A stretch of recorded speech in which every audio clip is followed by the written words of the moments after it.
ಸ್ನೇಹಿತರೆ ನಮಸ್ಕಾರ.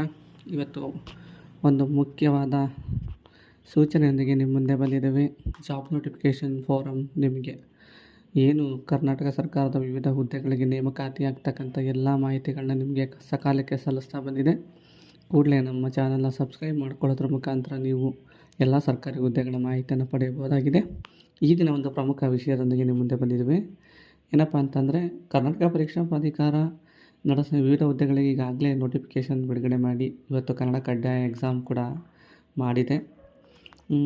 ಈಗ ಕೆಲವು ಅಭ್ಯರ್ಥಿಗಳಿಗೆ ಇವತ್ತು ನಡೆದಂಥ ಕಡ್ಡಾಯ ಕನ್ನಡ ಪರೀಕ್ಷೆಯ ಹಾಲ್ ಟಿಕೆಟ್ ಡೌನ್ಲೋಡ್ ಆಗಿಲ್ಲ ಅಂತೇಳಿ ಕೆಲವ್ರಿಗೆ ಗೊಂದಲ ಇದೆ.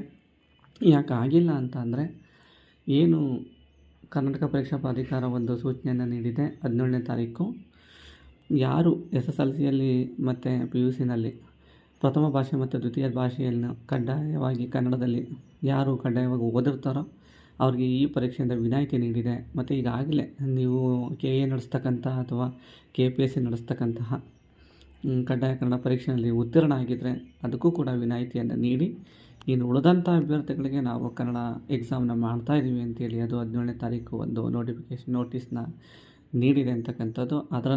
ಅನುಸಾರವಾಗಿ ನೀವು ಈ ದಿನ ಕಡ್ಡಾಯ ಕನ್ನಡ ಪರೀಕ್ಷೆಗೆ ನಿಮ್ಮ ಹಾಲ್ ಟಿಕೆಟ್ ಬಂದಿಲ್ಲ ಅಂತಂದರೆ ನೀವು ವಿನಾಯಿತಿಯನ್ನು ಪಡೆದಿದ್ದೀರಾ ಅಂತೇಳಿ ಭಾವಿಸ್ಬೋದು. ಈ ಒಂದು ಮಾಹಿತಿಯನ್ನು ಅತಿ ಹೆಚ್ಚು ಅಭ್ಯರ್ಥಿಗಳು ಗೊಂದಲದಿಂದ ಕೂಡಿದ್ರಿಂದ ಈ ಮಾಹಿತಿಯನ್ನು ನಿಮ್ಮ ಮಾಹಿತಿಗೋಸ್ಕರ ಸಲ್ಲಿಸ್ತಾ ಇದ್ದೀವಿ. ಇನ್ನು ಮುಂದಿನ ದಿನಗಳಲ್ಲಿ ಕರ್ನಾಟಕ ಪರೀಕ್ಷಾ ಪ್ರಾಧಿಕಾರ ಏನು ವಿವಿಧ ಹುದ್ದೆಗಳಿಗೆ ಯಾವ್ಯಾವ ದಿನಾಂಕದಂದು ಎಕ್ಸಾಮ್ನ ನಡೆಸುತ್ತೆ ಅಂತಕ್ಕಂಥ ಮಾಹಿತಿಯೊಂದಿಗೆ ನಿಮ್ಮ ಮುಂದೆ ಬರ್ತೀವಿ. ನಮ್ಮ ಚಾನಲ್ನ ಸಬ್ಸ್ಕ್ರೈಬ್ ಮಾಡ್ಕೊಳ್ಳೋದ್ರ ಮುಖಾಂತರ ಈ ಸೂಚನೆಗಳನ್ನ ಸಕಾಲಕ್ಕೆ ನೀವು ಪಡ್ಕೋಬೋದಾಗಿದೆ ಸ್ನೇಹಿತರೆ.